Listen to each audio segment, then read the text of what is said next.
Hi everyone, delonewolf here and welcome back to the Sunday recap, my weekly vlog where I talk a bit about my last week in games. And as always, we'll start with EVE Online. In fact, I only really managed to play a little bit of EVE Online over the last week. But before I get started, I got a quick question for you guys, because someone mentioned in the comments from EVE Talk that they fly for the Galente militia and that they're no longer able to use cloaking devices in Caldari space. So I wonder if there's like a change that happened that makes the restrictions tougher on militia players to fly and to do stuff in the space for the other militia.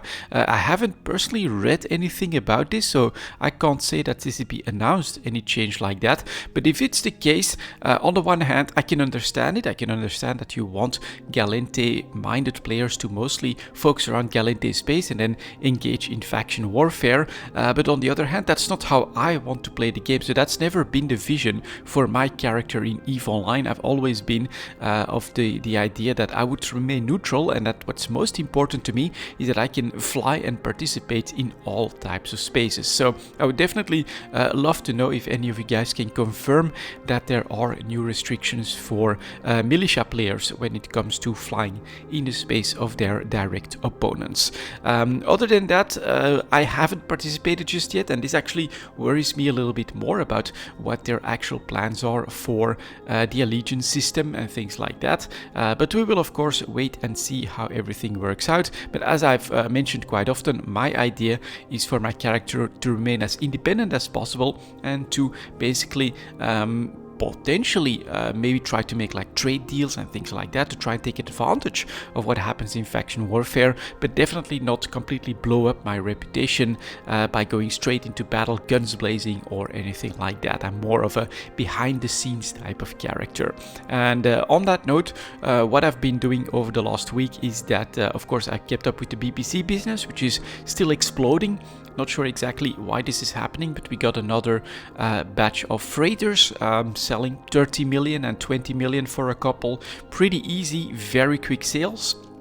Couple of my Dreadnought BPCs that were stock actually sold as well, so there's definitely like a low ceiling for the price, and you can undercut the market enough. It of course cuts into your margins, but you're still making a little bit of profit, and I'm able to move product that way. But overall, I would say that the blueprint copies for large ships, freighters, dreadnoughts, orcas are actually increasing in price. Still, there's a lot of demand out there, and if you can fill that demand, it's actually making me a lot of ISK at the moment. Same story with PI.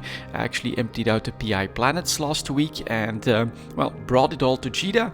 I'm slowly gonna start to sell there because we are again reaching 1 year high point prices for quite a few categories of PI. So it's a pretty good time to be someone that's just playing the game at a pace that they can manage, that they can maintain, that they're motivated enough to do. And for me, those are two pretty passive ways of making stuff in the game that at the moment yield a pretty good reward. On the day-to-day basis, for most of the week we still got a skilling spree. I think at the tail end we switched back to take part in a proving ground, but I went out there on a daily basis cleaning up some anomalies, getting a little bit of loot from that as well. Got a couple of lucky drops, like 2-3 million from refuges and things like that, so I feel like it's been going quite well. And then other than that, I am still basically keeping an eye out for everything. As we can see at the moment, the races between the factions are definitely starting to take shape, I would say, with the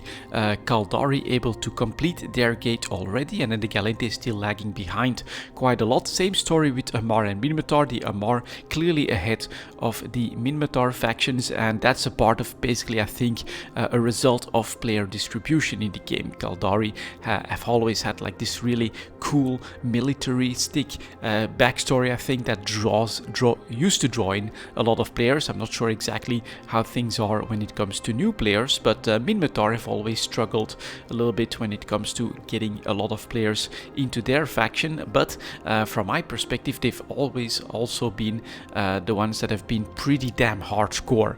So a little bit like when the Horde are completely outnumbered, but they are making really hardcore players out of that experience, and then they have no queue problems, and then they just start to steamroll all of the alliance plebs and things like that. So I'm mean, there's more nuance to it than just mere numbers, but of course it helps a lot, especially when you've got a more PvE-centric race as well.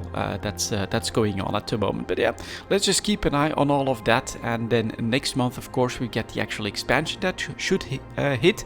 I do understand that CCP is trying to basically add a little bit of mystery and discovery to the way that they are rolling out this content, but I do hope that they come out with all the necessary information, critical information, such as, in my opinion, changes to behavior and restrictions when it comes to, for instance, militia players into the game. That's something that I personally do feel should be well documented and very clear and visible for everyone, so that they don't get surprised by a change like that. But at the moment, we are still basically trying to discover exactly what's happening with those new technologies, with the faction warfare races that CCP has organized, and then how everything will move into the expansion itself. And I'm here mostly as a spectator at the moment, but yeah, I can still play the game on a daily basis, and I'm still enjoying my time there.